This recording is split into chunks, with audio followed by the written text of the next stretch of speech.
Kita maju bersama Allah menuju masa depan cemerlang.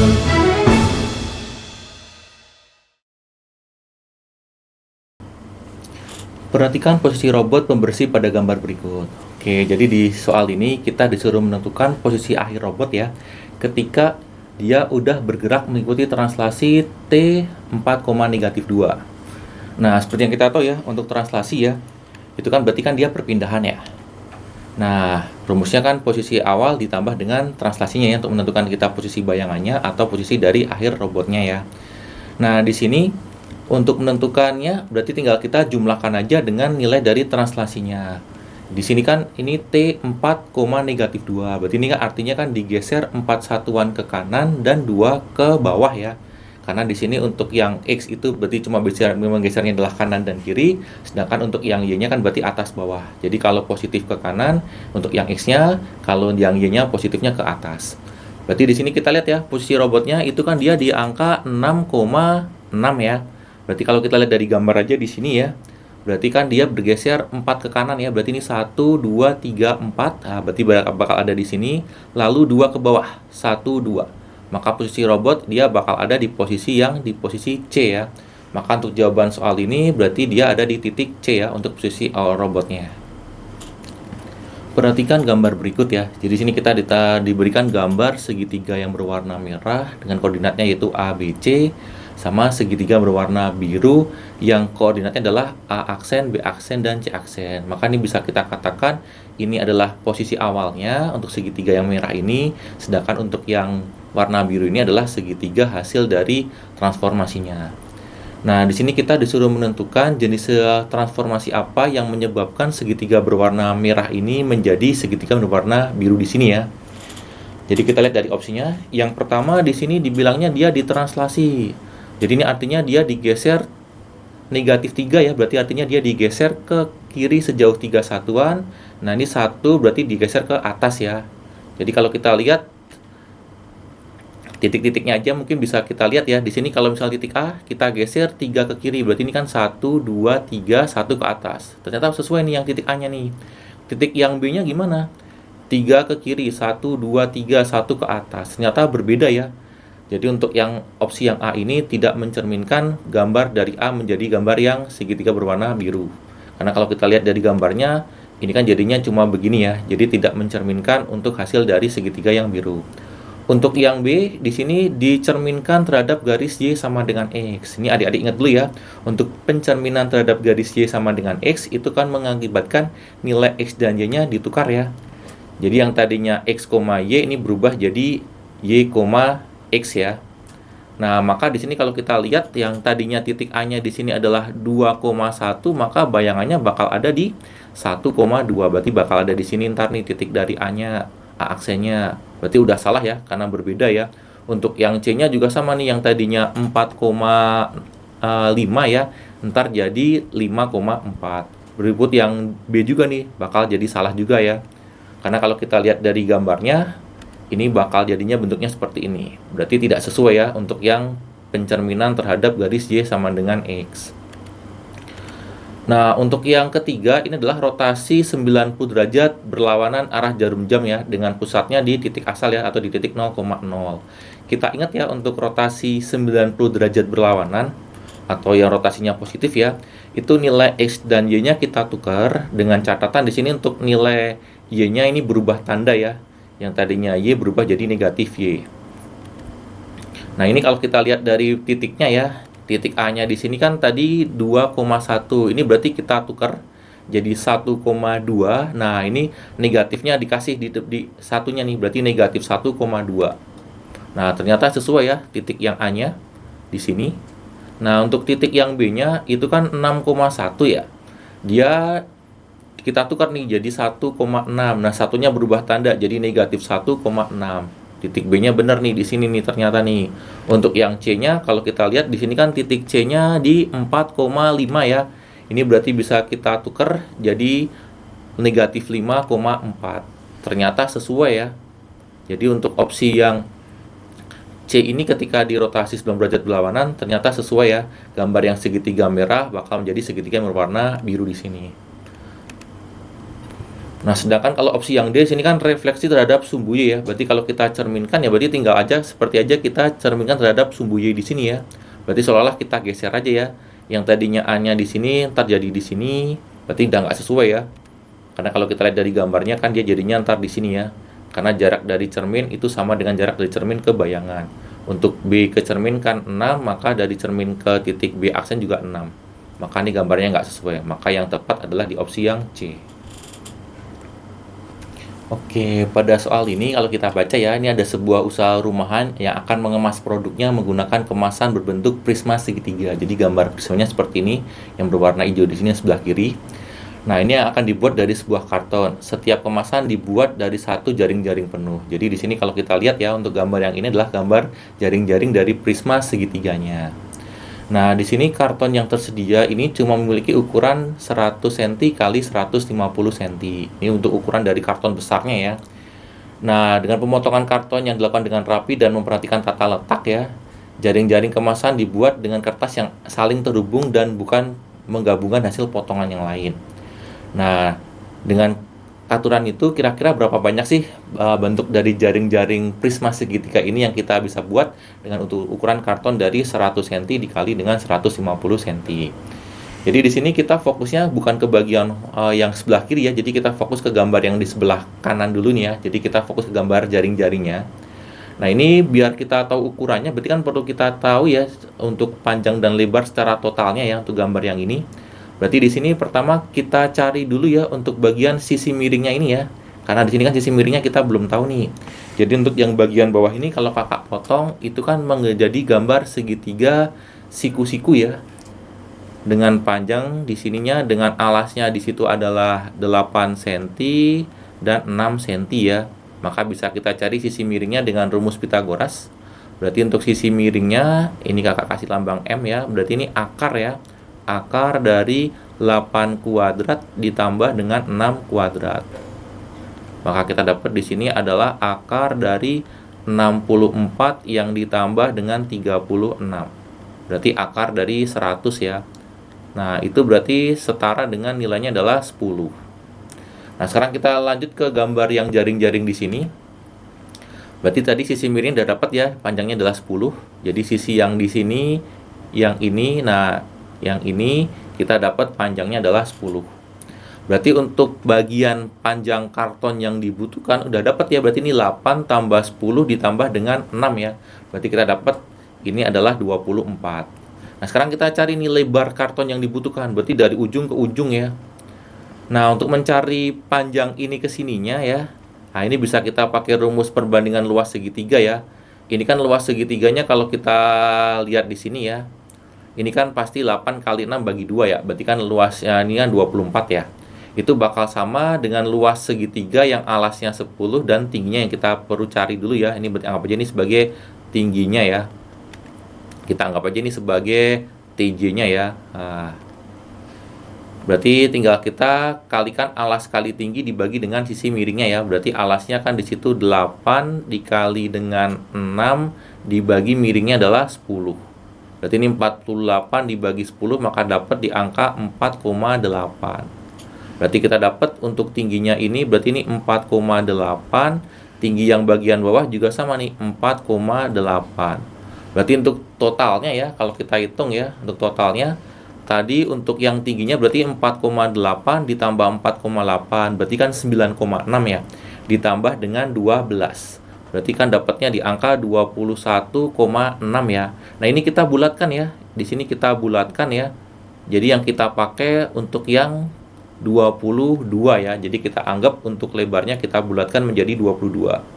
Sekarang untuk yang bagian panjangnya berarti ini 8 ditambah 10 ditambah 6 ya. Berarti dapat di angka 24. Jadi ini bentuk kartonnya ini kalau kita lihat ya dia dengan ukuran panjang 24 dan lebarnya 22. Jadi ini ukuran untuk jaring-jaring untuk prisma segitiga ya, untuk satunya ya. Di sini kan kita punya karton ukurannya 100 cm dikali 150 cm. Berarti tinggal kita bagi aja ya panjang lebarnya dengan yang ini. Berarti sini ntar ada dua kemungkinan ya. Berarti panjangnya bisa yang 100 ini kita bagi dengan 24. Ini ntar dapat di sekitar 4,1 ya. Nah, ini mungkin kita bulatkan ke bawah ya, jadi 4. Untuk lebarnya, ini berarti 150-nya dibagi dengan 22. Ini kan berarti kalau kita hitung secara kasar, ini kan sekitar 6 ya. 6, 132, sisa 18 ya. Berarti 180, berarti itu mungkin sekitar 7 ya. Ini tetap kita bulatin ke bawah ya. Jadi kalau kita kira-kira nih dapatnya di angka 6 ya. Maka di sini untuk banyak kemasannya ya berarti tinggal 4 dikali dengan 6 ya. Berarti kita bisa dapat sebanyak 24 kemasan. Atau bisa juga kalau kita balik ya. Tadi kan 100 dibagi 24. Berarti ini bisa aja di sini kita 100-nya kita bagi, ini maaf nih, dibagi dengan 22. Ini berarti dapat di angka sekitar 4, berapa tuh? Sekitar 4, 88, 12 ya. 12 berarti 4,5 ya. Nah, ini juga kita bulatkan ke bawah ya. Jadi sekitar di angkanya 4. Ini berarti 150-nya kita bagi dengan 24. Kita balik sekarang ya. Ini berarti dapat di angka sekitar 6 ya mungkin ya. Sekitar 6,2 ya. Berarti kita bulatkan ke bawah jadi 6. Ini juga panjang banyaknya kemasan juga sama nih, 4 kali 6 ya. Berarti tetap banyaknya di angka 24 kemasan. Jadi dengan karton 100 cm dikali 150 cm kita bisa membuat sebanyak 24 jaring-jaring ya. Maka untuk yang nomor ini kita dapat di opsi yang D, 24 kemasan. Oke, ini kalau kita baca soal terlebih dahulu, di sini ada Jundi akan merenovasi kamar tidurnya yang memiliki ukuran 6 meter kali 4,5 meter dikali 5 meter ya. Jadi ini panjangnya 6 meter, lebarnya 4,5 dan tinggi kamarnya adalah 5 meter. Nah, lantai kamarnya ini akan diganti dengan keramik ya. Nah, di sini ukuran keramiknya bisa kita lihat dari gambar ya. Jadi ukuran keramiknya ini 30 cm dikali 30 cm. Nah, di sini kira-kira Jundi membutuhkan berapa banyak keramik. Nah, jadi di sini untuk menentukan banyaknya keramik ya berarti bisa kita tentukan dengan cara kita membagi luas lantainya dengan luas keramik ya. Jadi untuk yang tinggi dari kamarnya ini nggak kita gunakan dalam perhitungan ya. Karena di sini untuk yang keramik kan cuma ada di bagian lantainya ya. Jadi yang bakal di keramik cuma di bagian lantainya. Jadi untuk tingginya nggak kita perhitungkan. Jadi tinggal kita bagi aja luas lantai dengan luas keramik ya. Nah, di sini untuk luas lantainya itu kan 6 meter dikali dengan 4,5 meter ya. Nah, di sini kita tahu dulu ya, untuk 1 meter itu kan dia setara dengan 100 cm ya. Jadi kita bikin dulu semua satuannya menjadi yang sama ya, dalam bentuk senti ya. Berarti ini 6 meter, jadi bisa kita tulis jadinya adalah 600 cm ya. Nah, dikali dengan untuk lebarnya ini berarti 4,5 dikali 100 ya.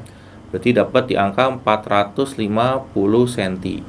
Nah, ini kita bagi dengan ukuran dari keramik ya. Berarti ini 30 cm dikali dengan 30 cm. Nah, karena ukurannya satunya udah sama, berarti bisa kita coret ya. Ini berarti nolnya kita hilangkan ya. Ini nolnya hilang nih nolnya. Nah, tinggal kita bagi ya, 6 dibagi 3 berarti kita dapat di angka 2. Nah, ini tinggal 450 kita bagi 3 ya. Berarti dapatnya ini kan di angka 150. Tinggal kita kali 2 ya. Maka untuk banyaknya keramik bisa kita hitung berarti di angka 2 kali 150 berarti di angka 300 ya. Jadi untuk banyaknya keramik di sini yang dibutuhkan oleh Jundi untuk melapisi kamarnya dengan keramik yaitu di angka 300 keramik. Oke, kalau kita lihat di soal yang ini, dalam pembangunan sebuah monumen peringatan ya, kontraktor menggunakan bata ringan berbentuk balok untuk menyusun bagian dalam monumen. Desain monumennya bisa kita lihat di sini ya. Jadi dia bentuknya gabungan antara balok sama limas segitiga ya. Nah, sini kalau kita lihat limas dengan alasnya segi 4 ya. Nah, sini kita lihat untuk baloknya di sini dia ukuran panjang lebarnya nih 6 meter 6 meter, tingginya di angka 5 meter. Dan untuk tinggi yang bagian limasnya ini kita lihat di angka 3 meter ya. Nah, di sini kita disuruh menentukan berapa banyak jumlah bata minimal ya untuk membangun monumen tersebut. Jadi untuk menentukan banyaknya batu bata di sini ya berarti tinggal kita bagi aja ya volume dengan monumennya kita bagi dengan volume batu batanya. Nah, di sini untuk volume monumennya, karena ini merupakan gabungan dari dua bangun ya, berarti kita pisah ya. Jadi kita hitung untuk volume bagian bawah atau bentuknya yang balok ini ditambah dengan volume dari limasnya. Nah, kita ingat ya, untuk volume balok kan panjang kali lebar kali tinggi. Berarti di sini kita dapat ya, berarti kan di situ panjangnya adalah 6 dikali dengan 6 ya, dikali dengan tingginya adalah 5 ya. Nah, ini kita hitung 6 kali 5 dulu kan 30 ya. 30 dikali 6 berarti kan 180 ya. Maka kita dapat di sini ini 180. Untuk satuannya nih berarti meter kubik ya. Nah, baru kita hitung untuk volume limasnya. Volume limas itu kan sepertiga dari luas alas dikali dengan tinggi. Karena di sini bentuk alasnya adalah persegi ya, berarti panjang kali lebar atau sisi kali sisi ya. Berarti ini kalau kita hitung berarti ini berarti 1/3 dikali panjangnya adalah 6, lebarnya adalah 6, dikali tingginya adalah 3. Ini berarti bisa kita coret ya 3-nya. Jadi kita dapat di sini 6 kali 6 berarti ini adalah 36. Untuk satuannya berarti ini adalah meter kubik. Jadi untuk volume monumennya ya berarti tinggal kita hitung ya, berarti ini 180 ditambah sama 36 ya. Maka kita dapat di sini adalah 216 meter kubik. Nah, di sini sedangkan untuk batu batanya kan dalam bentuk senti ya. Jadi kita ubah ke senti. Nah, kita ingat ya, dari meter ke senti kan turunnya 2 kali. Tapi karena ini pangkatnya 3, maka ketika kita turun 1 bukan dikali dengan 10 tapi dikali dengan 1000. Maka kalau ini turunnya adalah 2 kali ya berarti kita kali dengan 1.000.000 ya, dikali kita 1.000.000, maka dapat di sini untuk volume monumennya adalah 216 juta.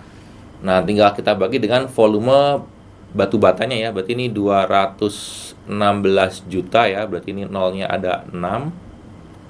Nah, kita bagi dengan volume dari batu batanya.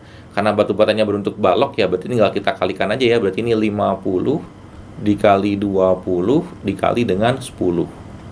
Ini nolnya ada 3, kita coret ya. 1, 2, 3, kita coret ke atas berarti 3.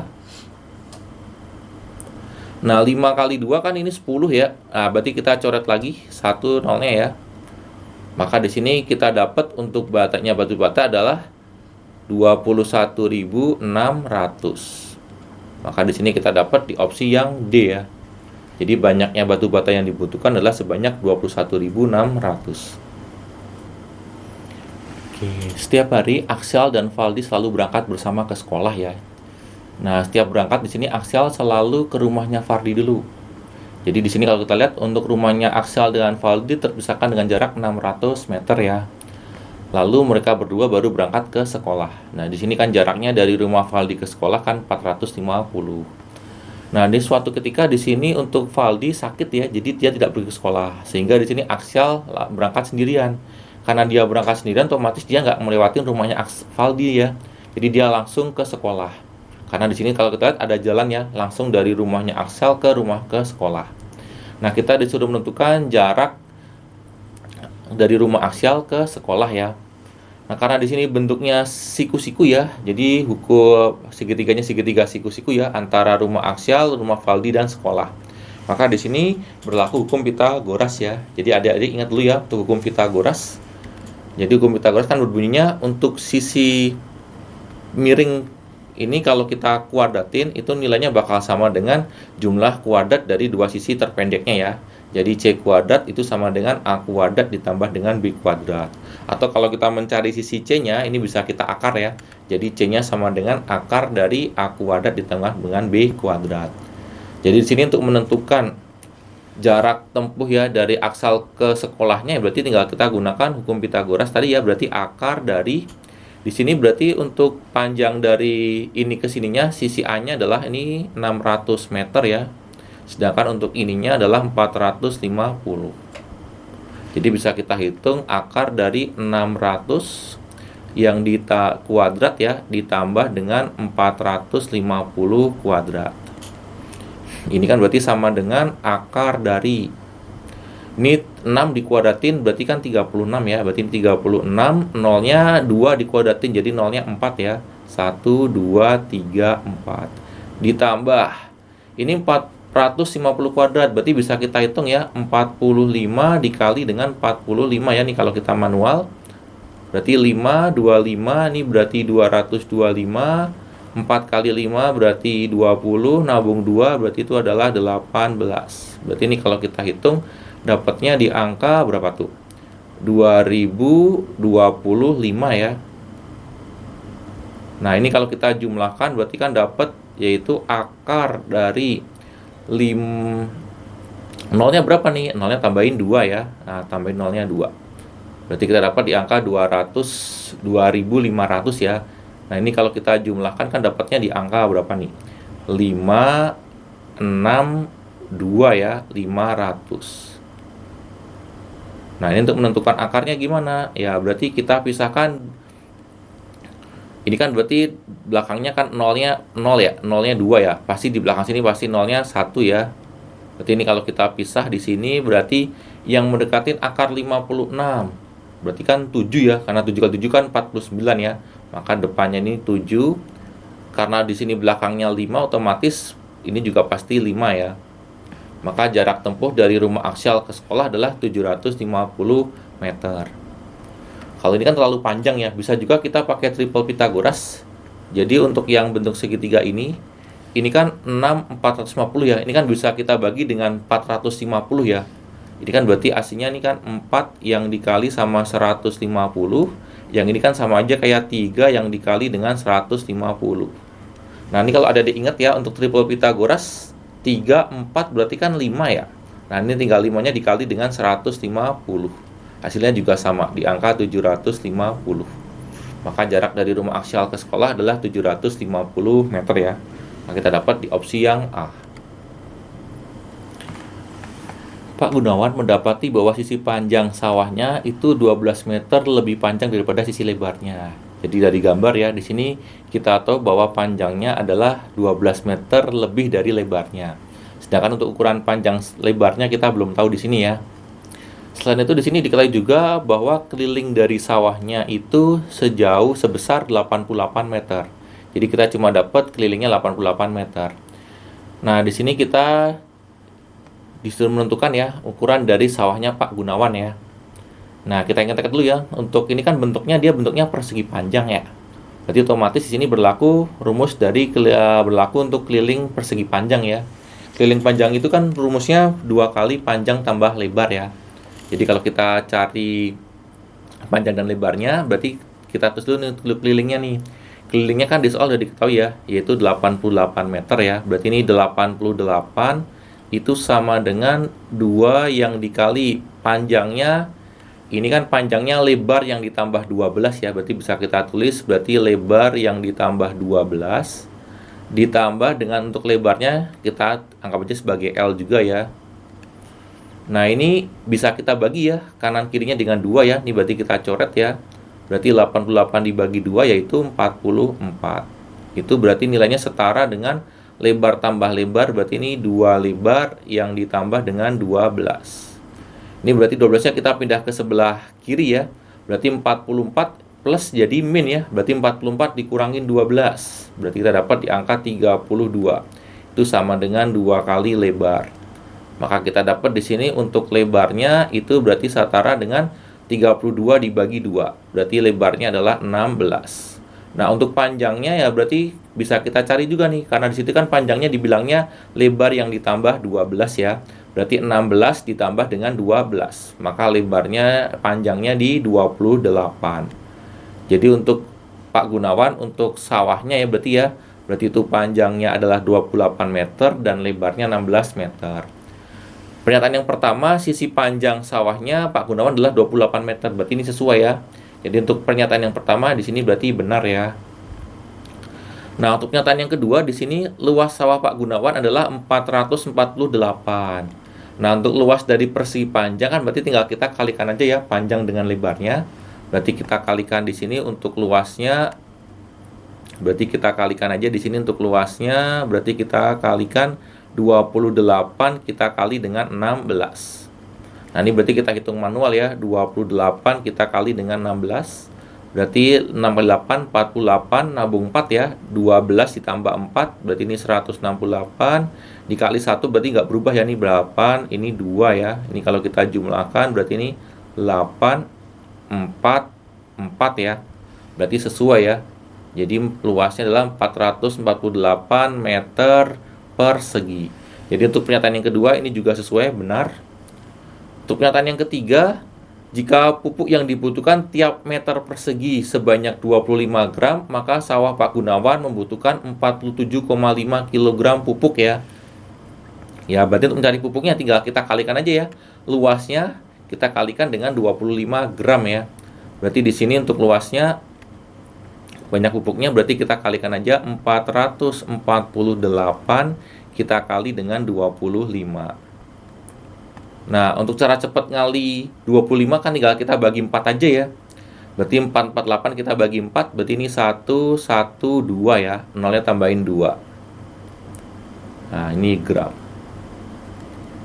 Nah, ini kalau kita ubah ke kilo ya, gram ke kilo kan 1000 ya. Berarti kita bagi dengan 1000, maka dapat di angka 11,2 kg. Jadi untuk pernyataan yang ketiga di sini berarti salah ya. Harusnya didapatnya di angka 11,2 kg ya, bukan di 47,5. Jadi untuk pernyataan pertama benar, dua benar, yang ketiga berarti salah. Oke, ini kalau kita baca soalnya terlebih dahulu. Sebuah peta kawasan jalan dibuat menggunakan perencanaan pembangunan ya. Jarak pada peta digambar lebih kecil dibandingkan jarak sebenarnya di lapangan. Oke, hubungan antara jarak pada peta dengan jarak sebenarnya dinyatakan dalam bentuk skala. Jika setiap jarak 400 meter digambarkan sepanjang 5 cm pada peta, nah kita disuruh menentukan mana dari keempat pernyataan berikut yang benar ya. Jadi kita ingat lagi ya tentang skala di sini ya. Jadi untuk menentukan jarak sebenarnya itu kan tinggal kita kalikan ya jarak pada peta dengan nilai skala. Kalau kita ingin mencari jarak pada peta ya kita balik ya. Jadi jarak sebenarnya kita bagi dengan nilai skala. Kalau kita ingin mencari nilai skala, berarti tinggal kita bagi jarak sebenarnya dengan jarak pada peta. Dan perlu diingat lagi ya, 1 km itu setara dengan 100.000 cm. Dan 1 meter setara dengan 100 cm ya. Sedangkan untuk skala ini biasanya kita ubah dalam bentuk semuanya dalam bentuk senti ya. Jadi yang pertama, skala yang digunakan dibilangnya 1/4000. Nah, untuk nilai skala itu kan jarak sebenarnya dibagi dengan jarak pada peta ya. Berarti kalau kita tulis di sini berarti untuk NS-nya ini berarti JS. Jarak sebenarnya tadi dibilangnya 400 meter ya. Berarti ini 400 meter dibagi jarak pada petanya adalah 5 cm. Ketika kita melakukan pembagian, satuannya harus sama ya. Jadi kita samakan dulu. Meter ke senti berarti ini adalah 400 dikali sama 100 ya, jadi 40.000. Nah, ini dibagi dengan 5 ya. Ini satuannya udah sama-sama senti. Berarti hilang ya. Berarti 40.000 dibagi 5, berarti kita dapat nilai skalanya adalah 8.000. Atau bisa kita tulis berarti ini aslinya 1 dibanding dengan 8.000 ya untuk skalanya ya. Berarti untuk pernyataan yang pertama ini berarti salah ya. Karena di sini kan bilangnya 1/4.000 ya. Untuk pernyataan yang kedua, ukuran 1 cm pada peta mewakili jarak 80 meter pada jarak sebenarnya ya. Tadi yang terdapat ya, kita dapat tadi kan nilai skalanya kita dapatkan 1 dibanding dengan 8.000 ya. Jadi artinya di sini 1 cm di peta sama dengan 800 cm di jarak sebenarnya ya. Atau kalau kita ubah ke bentuk meter ya, berarti senti ke meter naiknya 2 kali, berarti kita bagi dengan 100, maka dapatnya di angka 80 meter. Jadi 1 cm di peta mewakili 80 meter. Berarti ini benar ya. Jadi pernyataan yang kedua di sini benar. Untuk yang ketiga, untuk menggambar jarak 2 km sebenarnya maka ukuran pada petanya 25 cm. Jadi kita ditanya jarak pada petanya ya.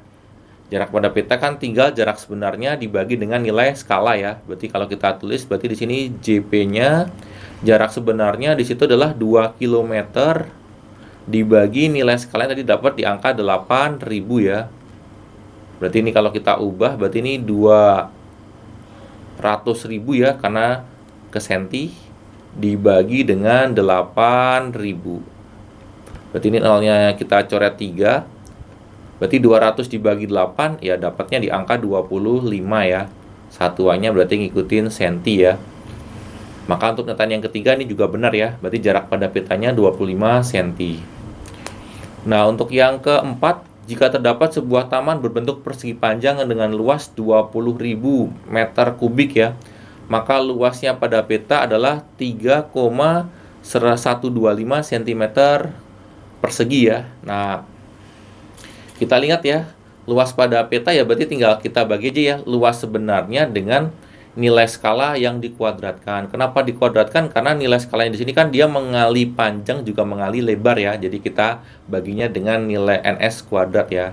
Jadi ini sama dengan kalau kita kita tulis berarti luas sebenarnya berarti tadi 20.000 ya, 20.000 meter persegi. Nah, ini kita bagi dengan nilai skalanya di sini berarti 8.000 ya, 8.000 dikali dengan 8.000. Nah, ini kalau kita tulis ya, ini berarti meternya kita ubah ke dalam bentuk senti ya.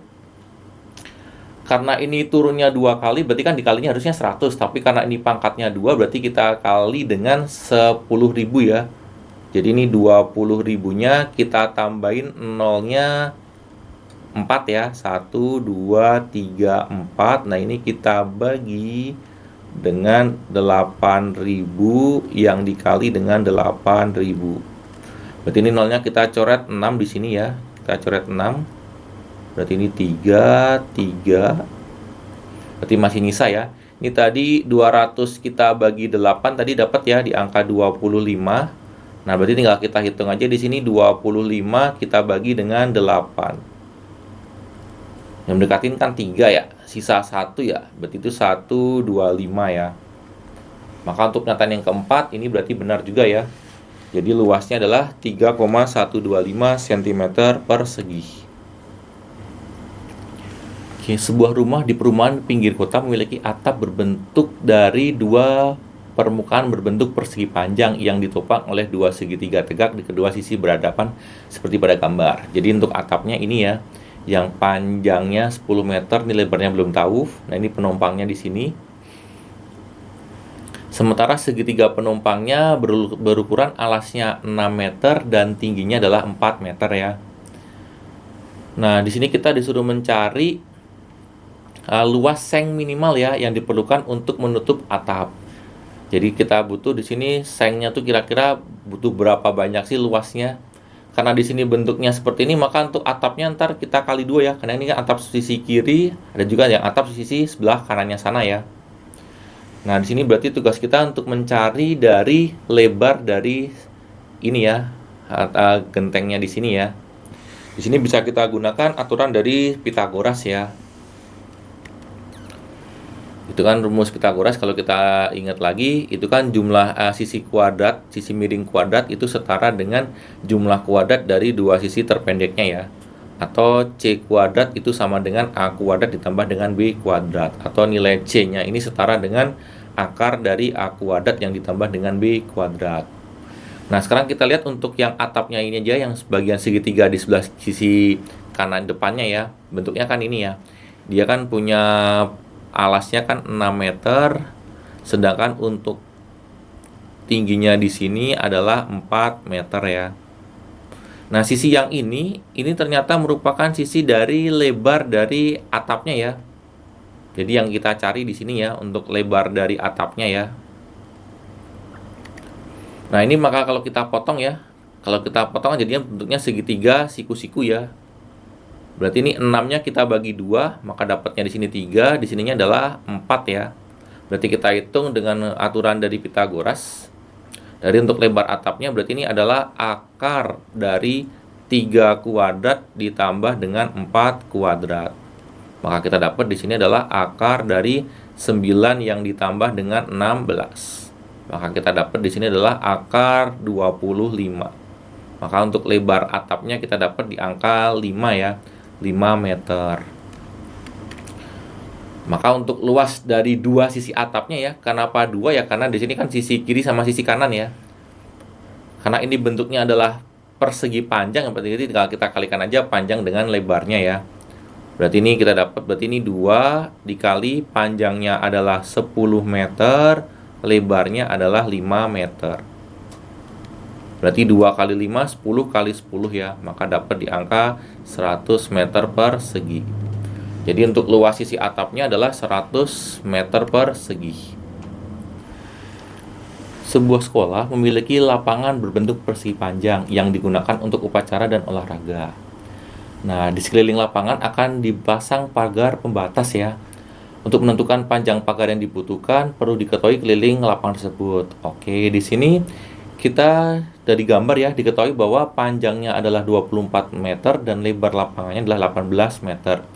Dan diketahui juga untuk biaya pemasangan pagarnya ya, ini per meternya adalah 500.000 ya. Kita disuruh menentukan total biaya pembuatan pagar ya.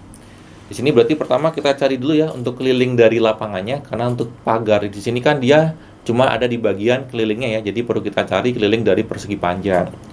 Untuk keliling persegi panjang kan 2 kali panjang tambah lebar ya. Jadi bisa kita tentukan di sini berarti ini 2 yang dikali dengan 24 ditambah dengan 18 ya. Berarti ini sama aja 2 dikali dengan 24 tambah 18, berarti ini 42. Berarti kalau kita kali 2 dapat di angka 84 meter ya. Jadi untuk keliling persegi panjangnya adalah 84 meter. Sedangkan untuk biayanya ini untuk per meternya kan 500.000 ya. Jadi tinggal kita kalikan aja di sini. Berarti 84 kita kali dengan 500.000. Nah, ini nolnya ada 5, kita tulis dulu ya nolnya 5 ya. 1, 2, 3, 4, 5. Jadi sama aja kita mengalikan 84 dikali dengan 5. Cara cepat dikali 5 itu tinggal dibagi 2 ya. 84 dibagi 2 berarti adalah 42. Tinggal ditambah 0 ya. Maka nih kalau kita hitung berarti dapat di angka 42 juta ya. Jadi untuk biaya pemasangan kabel pagarnya itu di angka 42 juta. Maka kita dapat di opsi yang D ya. Oke, dalam perencanaan rambu lalu lintas, petugas perlu mengetahui besar sudut perpotongan jalan untuk menentukan arah marka panah dan posisi rambu peringatan agar mudah dipahami oleh pengendara. Hasil pengukuran menunjukkan bahwa besar sudut A di gambar ya, itu sebesar 65 derajat. Nah, di sini ada 3 pernyataan. Nah, kita disuruh menentukan benar salahnya ya. Jadi kalau kakak perbesar dulu ya gambar dari yang marka jalan di sini rambu lalu lintasnya. Di soal kan diketahui untuk besar sudut A-nya adalah 65 derajat ya. Jadi ini 65 derajat. Nah, kita tahu ya, untuk A dan C ini kan mereka saling bertolak belakang ya. Maka besar dari sudut C-nya ini bakal sama dengan sudut A-nya ya. Jadi ini bakal 65 derajat juga di sini. Nah, sedangkan untuk A dan B ini kan saling berpelurus ya, ini kan garis lurus ya. Maka jumlah dari A dan B adalah 180. Jadi untuk mencari sudut B-nya ya tinggal kita kurangkan aja ya. 180 dikurangi dengan sudut A-nya ya. Berarti di sini kita dapat 180 dikurangi dengan 65 ya. Maka kita dapat di angka 115 derajat ya. Jadi untuk sudut B-nya kita dapat di angka 115 derajat. B dan D saling bertolak belakang, maka besar sudutnya berarti sama juga. Di sini berarti ini 115 derajat. Untuk sudut A dan P, mereka sehadap ya, jadi besarnya sama ya. Jadi ini untuk P-nya 65. P dan R saling bertolak belakang, berarti ini juga sama 65 juga. Untuk B dan Q juga sehadap ya, berarti ini sama nih 115 derajat. Untuk yang S juga sama karena saling bertolak belakang dengan sudut Q-nya, berarti S-nya adalah 115 derajat. Maka di sini bisa kita tarik kesimpulan ya. Jadi sudut A sama dengan C sama dengan sudut P sama dengan sudut R ya, yaitu di angka 65 derajat. Sudut B ini sama dengan sudut D sama dengan sudut Q sama dengan sudut S ya, di angka 115 derajat. Maka untuk pernyataan yang pertama, besar sudut Q-nya 115 derajat, berarti ini benar ya. Untuk pernyataan yang kedua, selisih besar sudut S dan R adalah 50 derajat. Jadi selisihnya kalau kita hitung S-nya itu kan 115 ya. Ini 115 dikurangin sudut dari R-nya adalah 65 ya. Jadi ini selisihnya adalah 50 derajat ya. Jadi untuk pernyataan yang kedua berarti ini benar juga ya. Untuk yang ketiga, jumlah sudut C dan P adalah 180. Nah, sudut C adalah 65 ditambah untuk sudut P-nya 65 ya. Berarti ini di angka 130 derajat. Jadi jumlahnya bukan 180 ya. Maka untuk pernyataan yang ketiga berarti bernilai salah ya. Jadi untuk pernyataannya di sini berarti benar-benar salah ya. Di sini sebuah tempat duduk di taman terbuat dari beton dan memiliki ukuran sebagai berikut ya. Jadi bentuknya kayak tempat duduk ya di sini ya. Dengan di sini panjangnya ini 120 cm, tinggi tempat duduknya 50 cm ya. Jadi ini kayak bentuk gabungan dari balok sama balok ya. Jika tempat duduk tersebut akan dicat, maka luas permukaannya akan dicat seluas berapa ya di sini ya. Nah, kita ingat lagi ya. Ini kan bentuknya prisma ya. Kenapa dikatakan prisma? Karena bentuk alas dan tingginya ini sama ya. Jadi alas tingginya bukan yang bagian bawah dan tinggi ini ya, tapi yang bagian ini ya. Jadi sisi kiri dan sisi kanannya ini di sini sebagai alas dan tingginya. Maka di sini bisa kita ketahui bahwa bentuk tempat duduknya merupakan bentuk dari sebuah prisma. Nah, adik-adik ingat kan ya, untuk luas permukaan dari prisma itu kan 2 kali luas alas ditambah dengan keliling alas yang dikali dengan tinggi prismanya ya. Jadi di sini untuk alasnya bentuknya berarti yang ini ya. Bentuknya berarti yang ini. Yaitu ukurannya di sini kan ini berarti 20. Ininya 20. Untuk ininya 20. Di sininya ini 50 ya.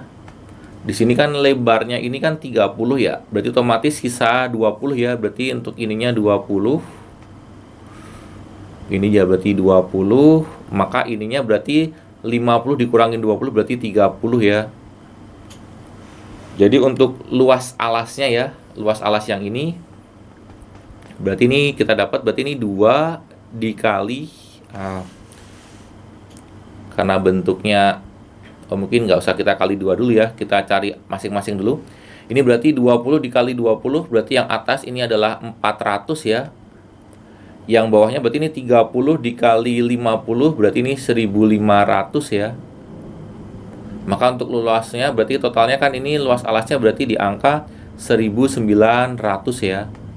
Jadi untuk luas alasnya, untuk luas yang ini berarti kita dapat di angka 1900. Satuannya adalah cm persegi. Nah, sini untuk yang berikutnya keliling alas ya. Untuk keliling alasnya ini kan berarti di sini ini 20, ini 20 tadi ya, ini 20, ininya kan 50 ya.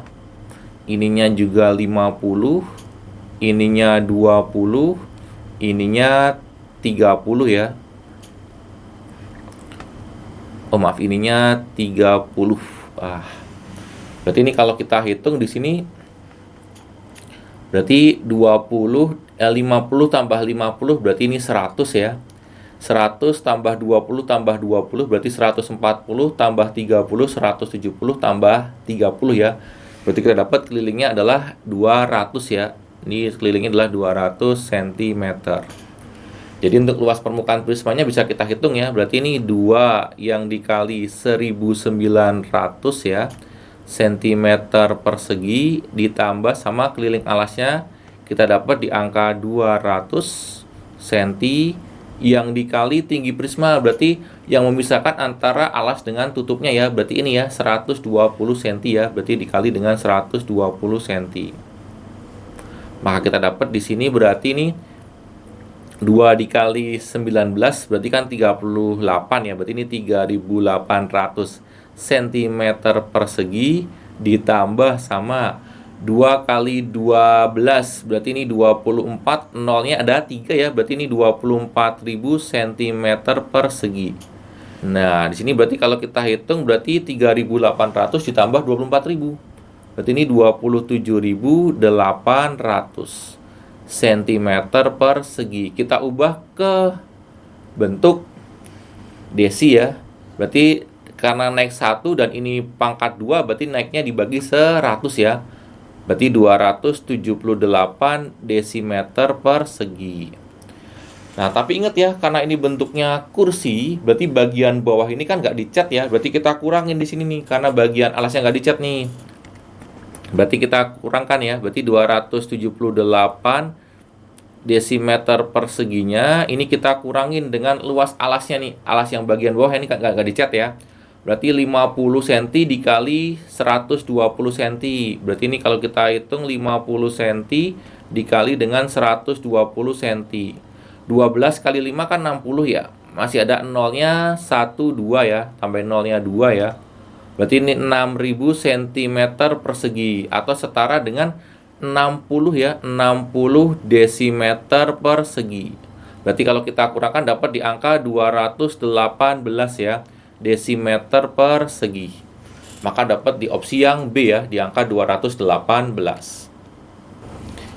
Soblok adalah peralatan rumah tangga untuk menanak nasi atau merebus air. Jadi bentuknya seperti ini ya, soblok ya. Jadi kayak bentuk tabung dengan atasnya berbentuk seperti kerucut ya. Jika soblok tersebut dianggap suatu bangun gabungan ya antara kerucut dan tabung, diketahui panjang EB ya. EB berarti itu jari-jarinya ya adalah 20 cm dan AB itu berarti dari jarak dari tinggi ke tinggi ya. Tinggi dari bangun gabungannya adalah 60 cm dan BC-nya ya. BC adalah tinggi dari tabungnya adalah 45 cm. Maka luas permukaan dari soblok tersebut adalah, karena di sini dia terbentuk dari gabungan ya, berarti bisa kita pecah ya. Alasnya kan bentuknya lingkaran ya, karena luas permukaan adalah luas bagian terluar ya. Jadi kita hitung ntar luas lingkarannya bagian bawah. Ingat ya, luas lingkaran rumusnya kan PR kuadrat. Untuk yang bagian tengah ini kan luas selimut dari tabung ya, yaitu keliling lingkaran dikali dengan tinggi. Nah, untuk yang atas ini kan luas selimut dari kerucut ya, rumusnya adalah PRS ya, P kali R kali dengan S-nya. Nah, di sini untuk S-nya adalah, karena belum ada, berarti ntar bisa kita cari dengan hubungan dari Pitagoras ya, antara jari-jari tinggi dan sisi S-nya ya, atau garis pelukisnya. Ini berarti ini kan sebagai jari-jarinya, ini sebagai tingginya ya, dan ini sebagai sisi S-nya ya. Berarti karena di sini S-nya adalah sebagai sisi miring, berarti untuk mencari S-nya kita jumlahkan ya. Jadi akar dari jumlah kuadrat dari jari-jari dan tingginya. Berarti ini kalau kita cari dulu untuk S-nya, itu kan berarti R-nya tadi dapat ya. Di soal kan tadi dapat untuk nilai R-nya di situ kan berarti 20 ya, 20 cm untuk jari-jarinya EB. Untuk tinggi dari kerucutnya, ini tadi kan totalnya tingginya 60 ya. Tinggi tabungnya 45, maka untuk tinggi dari tinggi kerucutnya berarti 60 dikurangin 45, berarti dapat 15. Berarti untuk S-nya adalah akar ya, dari 20 kuadrat ditambah dengan 15 kuadrat. Maka kita dapat di sini berarti ini akar dari 400 yang ditambah dengan 225. Maka dapat di akar dari 625 ya. Maka dapat untuk nilai S-nya adalah 25. Nah, sekarang kita cari untuk luas permukaan dari sobloknya ya. Jadi untuk luas lingkarannya, ini kan berarti P dikali dengan R-nya tadi adalah 20 ya. Berarti ini 20 dikali dengan 20 ditambah luas selimut tabungnya, itu berarti 2 dikali P dikali untuk R-nya di sini tadi 20, tingginya adalah tingginya tabung ya 45 ditambah luas selimut kerucut berarti P dikali R-nya 20 dikali S-nya adalah 25. Ini berarti kalau kita hitung ini dapat 400 P ditambah 45 kali 2 kan 90 ya. 90 kali 2 kan 18 ya. Tambah nolnya 2 ya, berarti 1800 P ditambah 20 kali 25 ini adalah 500 ya, 500 P. Ini berarti kalau kita jumlahkan dapat di angka 400 tambah 500 kan 900 ya, ditambahlah 1800 berarti 2700 Pi ya. Nah, kita dapat di opsi yang B ya, untuk dari luas permukaan dari sobloknya. Sebuah pohon yang berada di depan gedung mempunyai tinggi 9 meter. Jadi ini tinggi pohonnya 9 meter. Pada saat yang sama bayangan gedung berimpit dengan bayangan pohon seperti tampak pada gambar di bawah ya. Oke, jadi ini bayangan dari gedung sama pohonnya berimpit ya di titik di sini. Tinggi gedung yang sesuai ukuran tersebut adalah, nah di sini kita disuruh mencari tinggi dari gedungnya ya. Jadi di sini kita menggunakan konsep dari kesebangunan ya. Ini tadi di sininya 9 meter. Jadi gambar ini kalau kita bikin ke gambar segitiga ya, akhirnya bentuknya kan segitiganya seperti ini ya. Di sininya 10, ini berarti sininya 5 ya, karena totalnya kan dari ujung ke ujung kan totalnya 15 ya, 15. Ininya 9.